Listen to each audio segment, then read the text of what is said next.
What if the very people sworn to protect and serve were the ones desecrating the memory of your loved ones? What if racist cops, fueled by hate and corruption, threw your grandmother's coffin in the trash like she was nothing? But here's the twist, they had no idea who they were messing with. Because I'm not just anybody, I'm the FBI director, and now, I'm coming for them. This story is filled with suspense, action, and an explosive gunfight that will keep you on the edge of your seat. You won't believe how deep the corruption goes. And how far I'll go to bring them. What would you do if this happened to your family? Would you seek justice? Or revenge? Let me know in the comments. Don't forget to like, subscribe, and share if you want more powerful stories like this. Tell YS in the comments section where you are watching from. Now, let's get into it.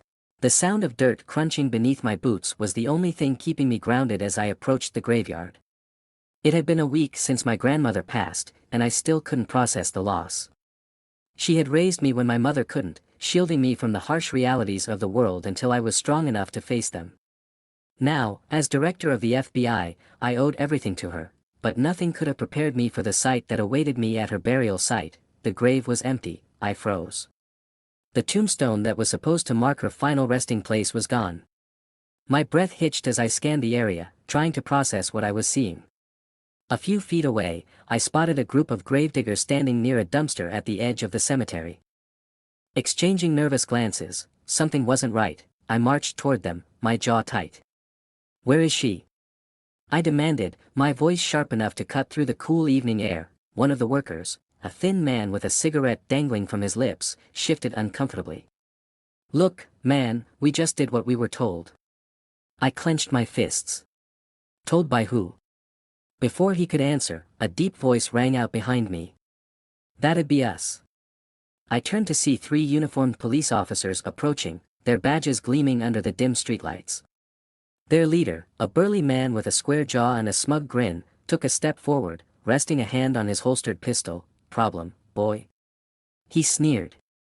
Looking me up and down, I swallowed the rage bubbling in my chest.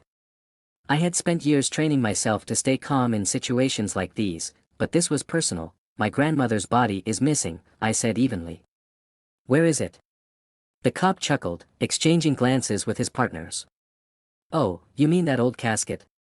He jerked his thumb toward the dumpster. I turned slowly, my blood running cold as I took in the horrific sight. There, wedged between garbage bags and broken furniture, was my grandmother's coffin. The lid was slightly ajar, and my stomach twisted at the thought of her lifeless body inside, discarded like trash. My hands trembled. The air around me felt suffocating. My vision narrowing as pure fury clouded my thoughts. I turned back to the cops, my voice barely above a whisper. "You did this?" The leader smirked. "Yeah. Problem?" I took a slow, controlled breath.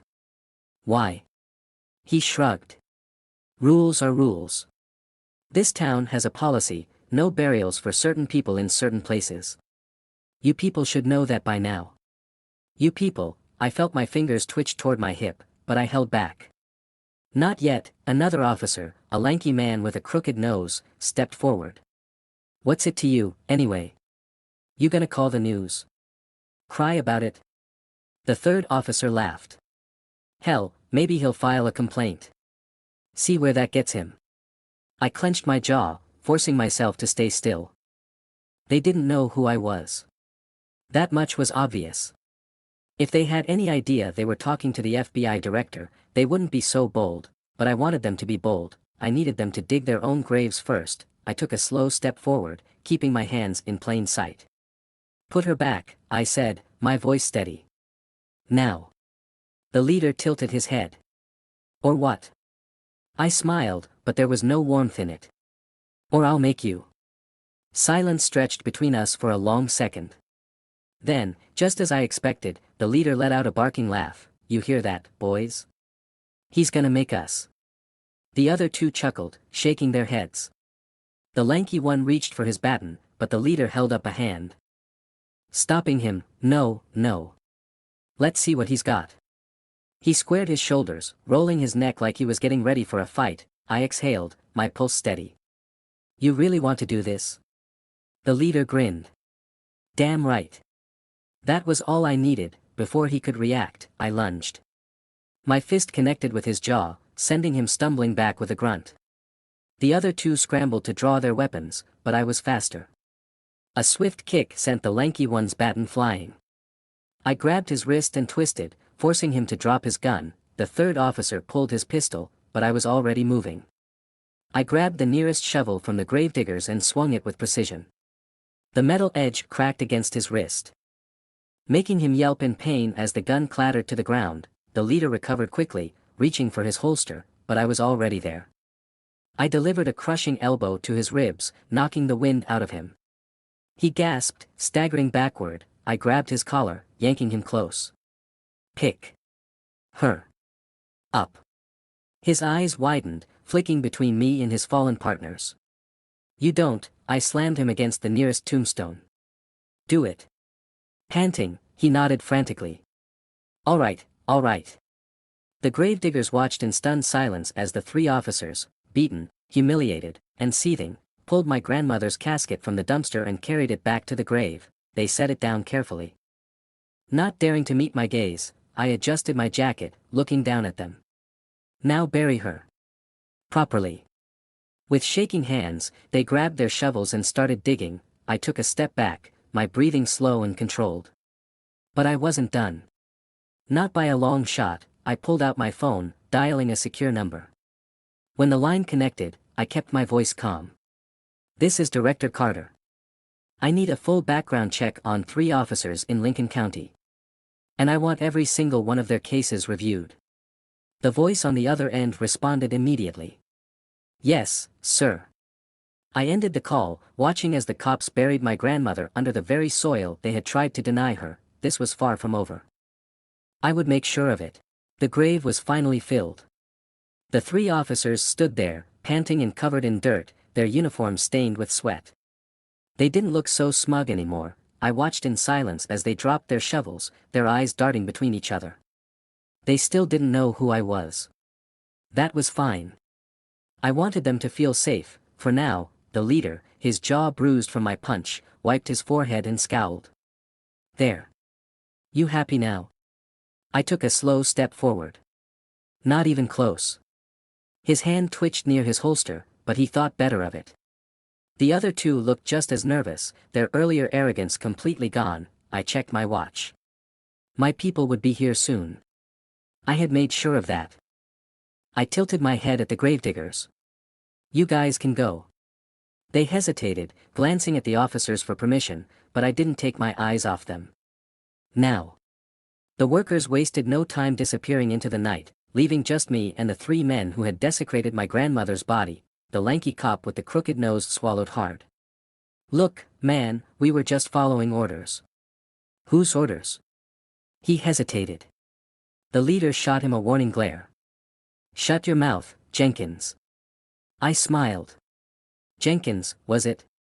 That's good to know. Jenkins shifted uncomfortably. The third cop, the one I had disarmed earlier, crossed his arms. Who the hell are you, anyway? I let the question hang in the air. Their confusion, their uncertainty, it was all working in my favor. The leader scoffed, trying to reclaim some of his bravado. Doesn't matter. You put your hands on law enforcement, boy. That means we can arrest your ass right now. I smirked. Try it. For a second, I thought he might actually be dumb enough to do it. His fingers flexed near his gun, but then the sound of engines rumbling in the distance made him freeze. Headlights flooded the cemetery. Black SUVs rolled in, their tinted windows concealing the men inside. The officers stiffened as the vehicles came to a halt. Doors opened in unison, and out stepped 6 men in suits, my agents. Jenkins paled. What the hell? The leader took an uneasy step back. What's going on? I reached into my jacket, pulling out my badge. I held it up, letting the golden emblem catch the moonlight. Director Carter.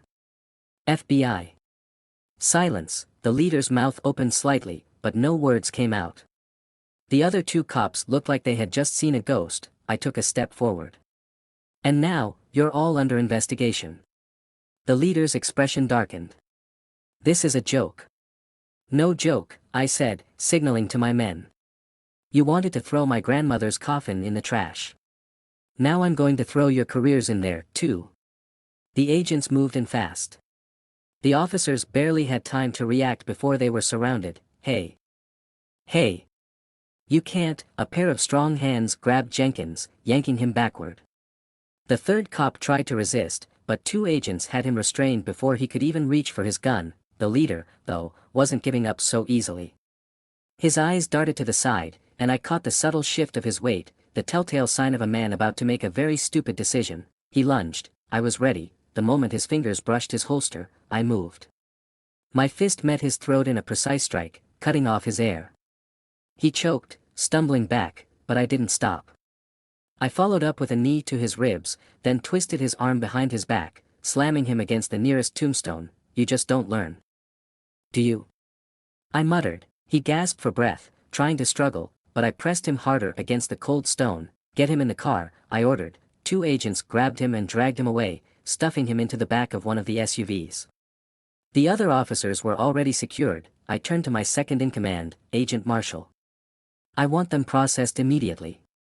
Bring them to headquarters. Marshall nodded. What about their records? I clenched my jaw. Dig up everything. I want to know every dirty thing they've done. And I want it fast. Yes, sir. As the agents moved to carry out my orders, I walked back to my grandmother's grave. The dirt was still fresh, the headstone back in place. I knelt, resting a hand against the cool stone. I'll make this right, I whispered. I promise. Behind me, the sound of car doors slamming shut echoed through the cemetery. The SUVs pulled away, taking the disgraced officers with them, but I knew this wasn't over. The fact that they thought they could do this to my grandmother meant there were more like them, and I was going to find every last one. The night air was thick with tension as the black SUVs disappeared down the road, carrying the disgraced officers toward headquarters. But I wasn't done. Not even close. I turned to Agent Marshall. I want a full list of every officer in that department. Anyone connected to this, anyone who knew about it, I want their names. Marshall nodded. Already working on it, sir. Their precinct is a small one, but word is their corruption runs deep. That didn't surprise me. Cops who thought they could get away with tossing my grandmother's coffin in the trash weren't acting alone. This wasn't just a few bad apples, it was a system. And I was going to burn it to the ground. I took one last look at my grandmother's grave before heading to my car. Let's move. Back at the FBI field office, my team was already in full swing. Screens flickered with data as analysts pulled up case files, complaint reports, and surveillance footage. The entire precinct was under a microscope now, and I was going to make sure no one slipped through the cracks. Marshall met me in the situation room, a thick folder in his hands. Sir, you're going to want to see this. I took the file and flipped through it. The first page alone was enough to make my blood boil. Over a dozen excessive force complaints, Marshall said. Mostly against black and Latino civilians. None of them went anywhere. I clenched my jaw. And the internal affairs reports? Marshall exhaled sharply. What reports? Everything was buried. I looked up from the file. Who's protecting them? Marshall handed me another page. Their police chief. William Grayson. He's been running the department for over 10 years. Anytime one of his officers gets caught doing something dirty, the complaints disappear. I studied the chief's photo. A man in his mid-50s, silver hair, hard eyes. He had the look of someone who thought he was untouchable. We brought in his men, I said. How's he reacting? Marshall smirked. He's pissed. Already made a few calls, trying to flex his authority. I closed the folder and straightened. Let's go pay him a visit. The Lincoln County Police Department looked like every other small-town precinct, plain brick walls. An American flag outside, and a squad of officers who thought they were above the law. Marshall and I walked through the front doors, flashing our badges to the stunned receptionist. We're here to see Chief Grayson, I said. The woman swallowed nervously. He's in a meeting right now. I leaned in. Not anymore. We pushed past her before she could protest, heading straight for the chief's office. A couple of uniformed officers stepped in our path, hands on their holsters. You can't just. I didn't slow down. Try me. Something in my eyes made them hesitate. They stepped aside. I shoved the office door open without knocking. Chief Grayson was seated behind a massive oak desk, a cigar smoldering in his ashtray. He looked up, clearly irritated, but his expression changed the moment he recognized me. I shut the door behind us. "I assume you know why we're here," I said. Grayson leaned back in his chair, forcing a smirk. "I know you overstepped. FBI or not, you had no right to take my officers." I tossed the thick folder onto his desk. "I had every right. Your boys broke the law. I don't tolerate corruption." His smirk didn't waver. "You think you can come into my town and start giving orders?" I leaned forward. "I don't think. I know." For the first time, his confidence cracked. I pointed to the file. "Every excessive force complaint. Every falsified report. Every piece of evidence your department tried to cover up. We have it all. And now, your men are in custody. It's over." Grayson's jaw tightened. "You really think you can take down my whole department?" I smiled coldly. "Watch me." His eyes darted to the side, and I saw his fingers move slightly beneath the desk. He was reaching for something. I moved first. I grabbed the edge of his desk and yanked it forward, slamming it into his knees. Grayson let out a grunt of pain as the hidden pistol he had been reaching for slid across the surface. Marshall was faster.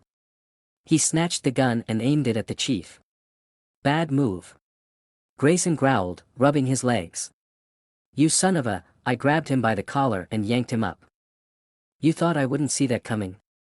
You've been running this town like it's your personal kingdom, but you're not in charge anymore."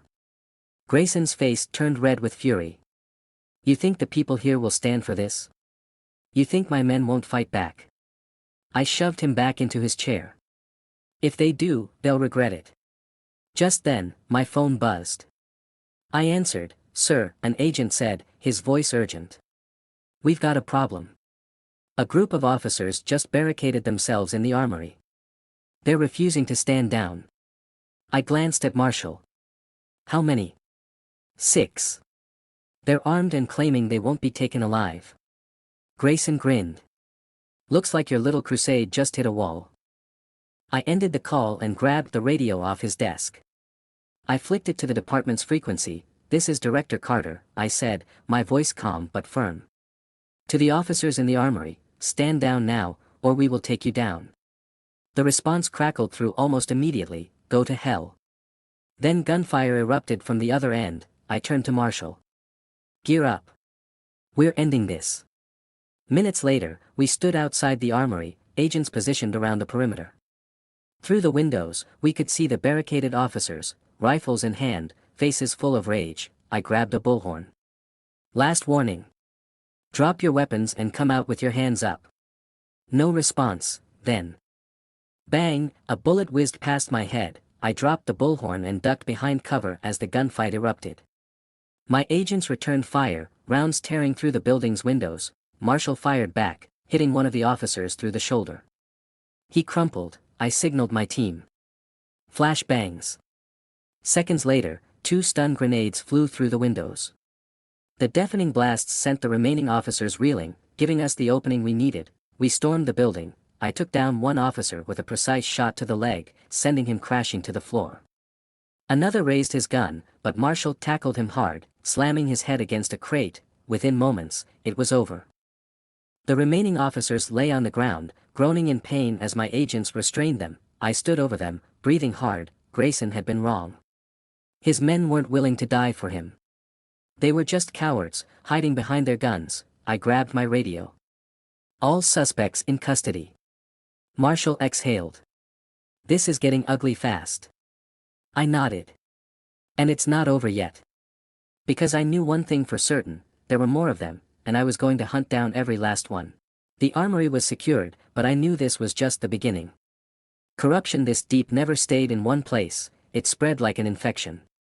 And I had every intention of cutting it out, piece by piece. Marshall stood beside me, scanning the wounded officers as they were hauled away by my agents. His expression was grim. "We've got a bigger problem, sir." I turned to him. "Bigger than a group of cops trying to shoot their way out of an FBI investigation?" Marshall nodded and handed me a tablet. We've been digging deeper into Chief Grayson's network. Turns out, his precinct isn't just covering up internal corruption. They've been running protection for a local militia group. I clenched my jaw. Militia? Marshall swiped through images, men in tactical gear, assault rifles in hand, standing in front of Confederate flags. They call themselves the Patriot Guard. On paper, they're just a local self-defense group. But in reality, they're a heavily armed extremist cell. Anti-government, white supremacist, and willing to use violence to protect their so-called way of life. I scrolled through the reports. Arms trafficking. Assaults. Even suspected murders. But every time they got arrested, the charges vanished. I glanced at Marshall. Let me guess. Grayson's been keeping them out of prison. Exactly. And we have intel that they're gearing up for a fight. A muscle twitched in my jaw. Where are they now? Marshall tapped the screen, showing a satellite image of an old lumberyard on the outskirts of town. Their compound. According to our sources, they're stockpiling weapons. If we don't hit them first, they'll come for us. I looked up at the officers still groaning on the ground. The ones who had barricaded themselves in the armory weren't just rogue cops, they were part of something bigger, and now, I knew exactly where to find the rest. 2 hours later, the night was pitch black as our convoy of FBI tactical vehicles rolled toward the militia compound. We had drones overhead, snipers in position, and a full team of special agents ready for war. Marshall and I sat in the lead SUV, watching the compound's perimeter on a live drone feed. Guard towers. Barbed wire. A dozen armed men patrolling the area. This isn't a police station, Marshall muttered. It's a damn fortress. I check my rifle. Then we bring the walls down. I grab the radio. All teams, stand by. We go in 5. My earpiece crackled. Copy that, Director. I exhaled slowly, centering myself. This wasn't just another operation.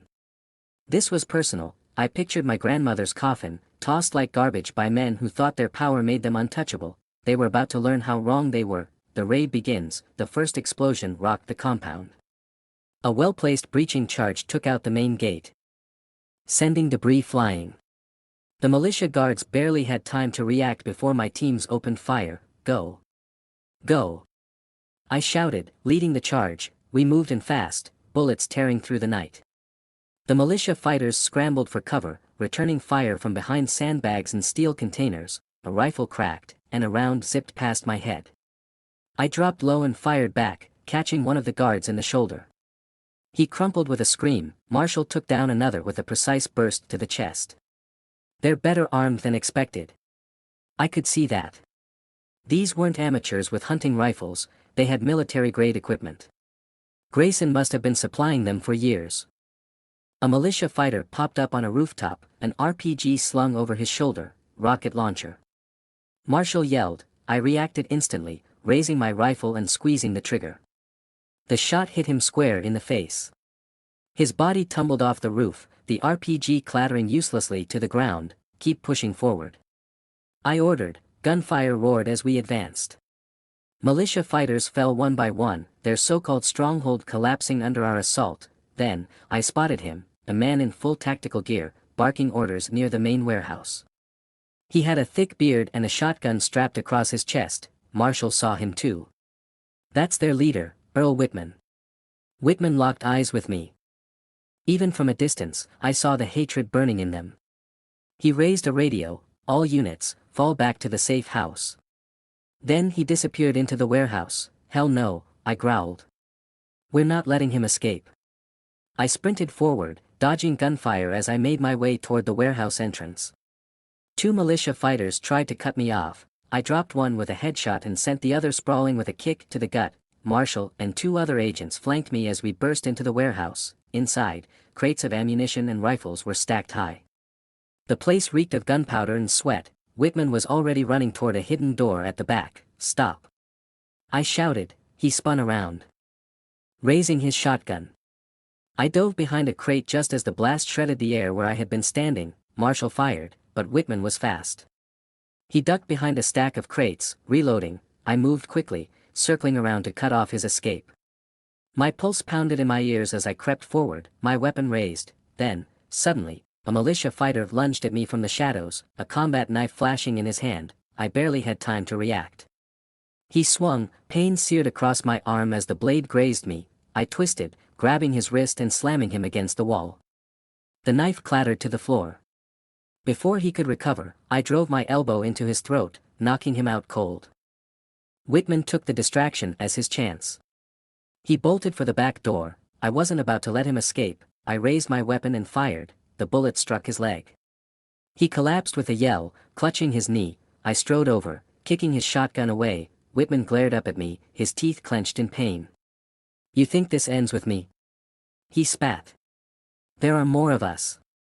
There will always be more." I crouched down, gripping his collar. "Not for long." He laughed bitterly. "You can arrest me, but you can't stop the movement." I leaned in close. "Watch me." Aftermath. By the time dawn broke, the compound was secured. Every militia fighter had been either captured or killed. Whitman, Grayson, and the corrupt officers were all in federal custody. I stood outside the warehouse, watching the sun rise over the smoldering battlefield. Marshall walked up beside me. "It's over." I shook my head. "Not yet." Because I knew there were still pieces of this puzzle missing, and I wasn't stopping until every last one of them was found. The compound was in ruins. Smoke curled into the early morning sky as FBI teams scoured the wreckage for evidence, files, weapons, anything that could expose the full extent of the corruption. I watched as Earl Whitman was dragged toward an armored transport vehicle, his hand zip-tied behind his back. His leg was still bleeding from the shot I'd put in him. He gave me a look that was equal parts hatred and defiance. "You think this is over, don't you?" He sneered. I stepped closer, my voice cold. "Oh, it's far from over. But for you, it's finished." He chuckled. "You really don't get it, do you? You think I'm the head of the snake. But I'm just another soldier. The real power? You haven't even touched it yet." That got my attention. I grabbed him by the collar and yanked him forward. "Who?" Whitman smirked. "Why don't you ask your own people?" I frowned. Whitman leaned in. "There's more rot in your ranks than you realize, Director." I shoved him back into the arms of my agents. "Get him out of my sight." As they hauled him into the transport, Marshall came up beside me. "You hear that?" I nodded. "Yeah. And I don't like it." The leak. Back at the FBI field office, I was in full war mode. Every document we had seized from the militia compound was being analyzed. But one thing kept gnawing at me, Whitman's words. Why would he hint that someone inside my own agency was working against me? Marshall entered the room, holding a folder. "Sir, we found something." I looked up. "Talk to me." He handed me the file.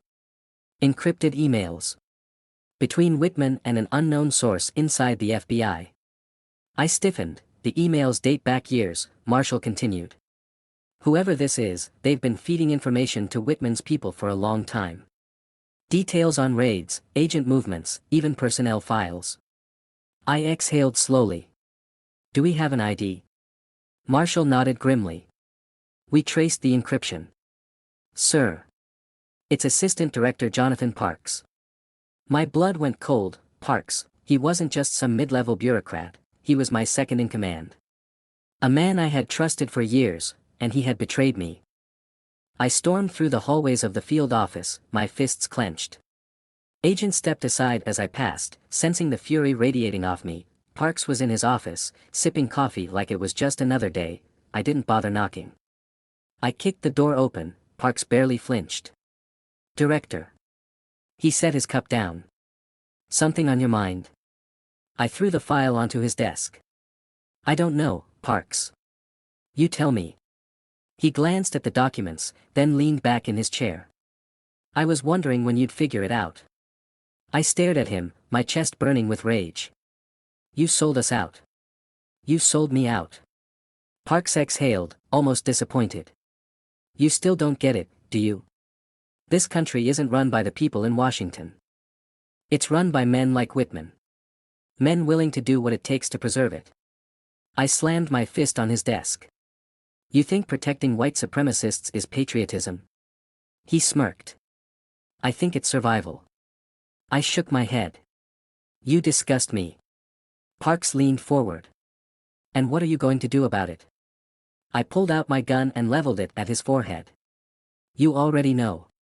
For the first time, I saw a flicker of fear in his eyes. He raised his hands slowly. If you kill me, you prove everything they say about you. I smiled coldly.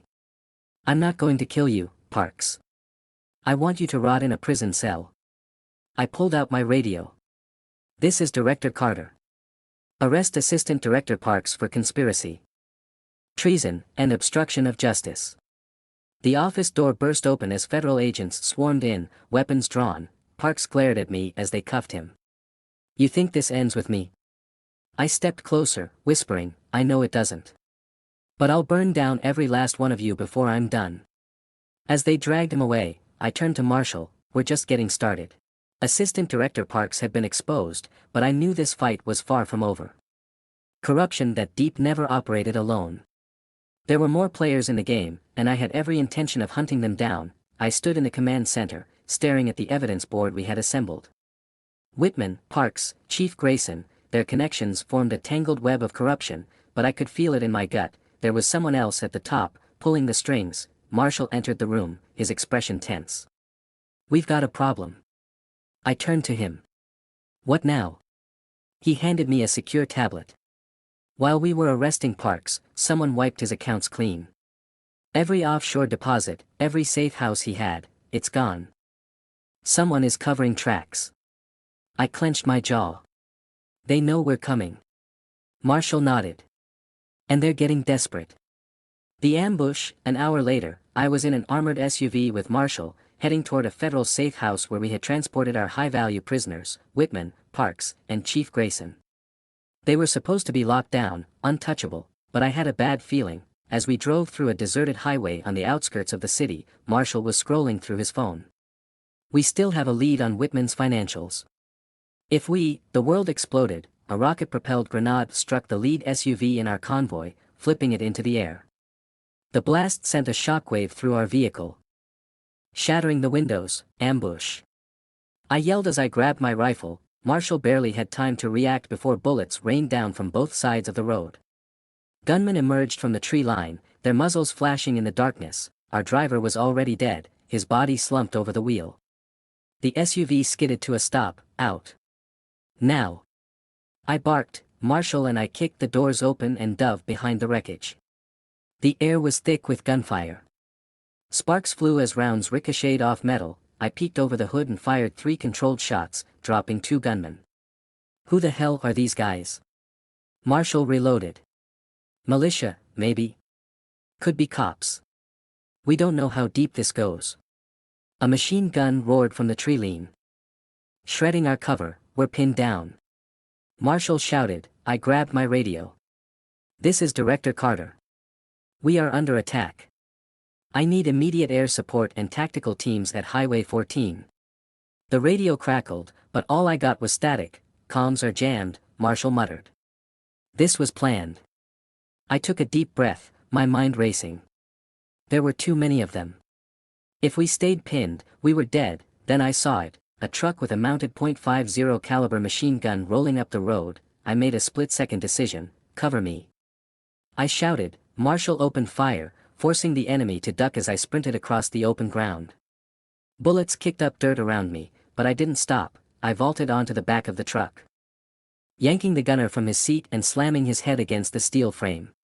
He went limp, gripping the handles of the .50 cal. I swung it toward the enemy, and I opened fire. The machine gun thundered, tearing through trees, vehicles, and bodies alike.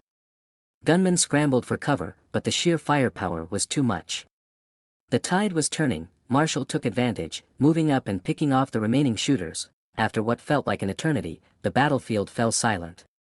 Smoke hung in the air, bodies littering the ground. I climbed down from the truck, my breathing heavy. Marshall kicked over one of the dead gunmen, checking for ID. He held up a badge, State Police. I stared at the insignia. These weren't just militia members, they were cops. Betrayal runs deep. Back at headquarters, I slammed my fist against the table. They knew we were transporting them. Marshall nodded. Which means someone else inside our system is leaking intel. I exhaled sharply, my mind working overtime. We had just survived a full-scale ambush. That meant whoever was behind this was getting desperate, but that also meant they were close to making a mistake. My phone buzzed. An unknown number. I hesitated, then answered. Carter. A distorted voice crackled through the speaker. Director, you're in over your head. Walk away. I tightened my grip. Not a chance. A chuckle. Then you won't live to see the end of this. The line went dead. Marshall frowned. Who was that? I clenched my jaw. The people who think they can scare me. I turned to the team. We're locking this place down. No one leaves, no one comes in. If there's a mole in this office, I'm going to find them. And when I did, this war was going to end. I stood in the FBI command center, staring at the board of suspects. The faces of corrupt cops, militia members, and traitors inside my own agency were pinned in a tangled web of conspiracy. Whitman was locked up. Parks had been exposed. But someone else, someone powerful, was still pulling the strings, and they had just tried to kill me. Marshall entered the room, his face grim. Sir, we traced that call. I turned to him. And? It was bounced through multiple relays, but our tech guys cracked it. He slid a file onto the table. The call originated from an encrypted phone registered to. I flipped open the file and froze. Senator Richard Henshaw. My pulse quickened. You're telling me a sitting U.S. senator is behind all of this? Marshall nodded. Not just behind it. He funded Whitman's militia, shielded Parks from investigation, and, he hesitated. I narrowed my eyes. And what? Marshall sighed. Sir. He ordered the attack on your grandmother's funeral. My vision blurred with rage. All of this, the humiliation, the destruction of my grandmother's resting place, the ambush, was orchestrated by one of the most powerful politicians in the country, and he thought he could get away with it. Not today. Henshaw owned a heavily guarded estate outside the city, a sprawling mansion surrounded by private security. The place was a fortress, but that wasn't going to stop me. I gathered my most trusted agents, men and women I knew weren't compromised. This was off the books. No bureaucratic red tape. No backup, just justice. As we moved in under the cover of darkness, I radioed my team. No survivors except Henshaw. Anyone armed goes down. Understood. Copy that. We moved in silently, taking down guards with suppressed weapons. By the time we reached the main building, the alarms blared. The mansion erupted with gunfire. I dove behind a marble pillar as bullets sprayed across the foyer. Marshall took cover beside me. They're dug in. I glanced at my watch. Not for long. Right on cue, an explosion rocked the estate as our demolitions team breached the side entrance. Confused shouts filled the air. I saw my opening. I stormed forward, firing with precision. 2 shots, 2 kills. The security team was well trained, but we were better. My agents pushed through, clearing rooms one by one. Then I saw him, Henshaw, standing at the top of a grand staircase, a pistol in his hand. Our eyes locked. He turned and ran. Go. I shouted. We chased him through the mansion, dodging bullets as his remaining guards tried to slow us down. But they were outnumbered and outgunned. Henshaw burst through a hidden door, escaping into an underground bunker. I followed. The bunker was dimly lit, lined with weapons and cash. This was his escape plan, a last resort. I found him frantically typing on a secure laptop. Step away, I ordered, aiming my gun at his head. Henshaw turned slowly, his hands raised. Carter. Let's be reasonable. I took a step forward.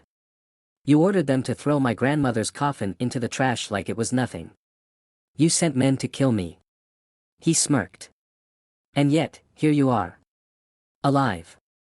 In my home. I clenched my jaw. Not for long. He sighed. You don't get it, do you? You kill me, and a dozen more will take my place. The system, I fired. The bullet hit his leg, sending him collapsing to the ground with a scream. I crouched beside him. I'm not killing you. You're going to rot in a prison cell, just like your friends. Sirens wailed in the distance. The cavalry had arrived, I stood up, staring down at the broken man before me. Game over, Senator. Justice served, Henshaw was arrested. The scandal shook the country. Every corrupt cop, every politician tied to the conspiracy was exposed, and my grandmother, she was finally given the burial she deserved. As I stood by her grave, I whispered, "It's over now. Rest easy." But deep down, I knew, this was just the beginning. Hope you enjoyed this story. What would you have done in my shoes? Would you have handled things the same way, or taken a different path? Let me know in the comments. I want to hear your thoughts. If you loved this story, don't forget to like, subscribe, and share so you never miss another action-packed tale.